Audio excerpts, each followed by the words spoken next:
በአባላዘር በሽታ ተይዤ ታክሜ ነበረ። ነገር ግን ምልክቶች ተመልሰው መጡ።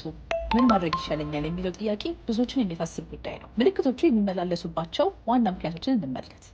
አንደኛ፣ የአጋር አለመታከም። ለአባላዘር በሽታዎች ዋነኛው የመመላለስ ምክንያት እርስዎ ታክመው የትዳር ወይም የፍቅር አጋሮ ሳይታከም ሲቀር ነው። አጋሮ ምንም አይነት ምልክት ባያሳይም እንኳን በሽታውን ተሸክሞ ሊሆን ስለሚችል እርስዎ ሕክምናው እንደጨረሱ አጋሮ መልሶ ሊያስተላልፍቦት ይችላል። ሁለተኛ፣ መድኃኒት መላመድ። አንዳንድ ጊዜ ባክቴሪያዎች ለለመድናቸው መድኃኒቶች ምላሽ የማይሰጡ ወይም ሬዚስታንት ይሆናሉ። በዚህ ጊዜ መድኃኒቱን ቢወስዱ በሽታው ሙሉ በሙሉ ላይጠፋ ይችላል። ስለዚህ ምን መደረግ አለበት? አንደኛ፣ አብሮ መታከም።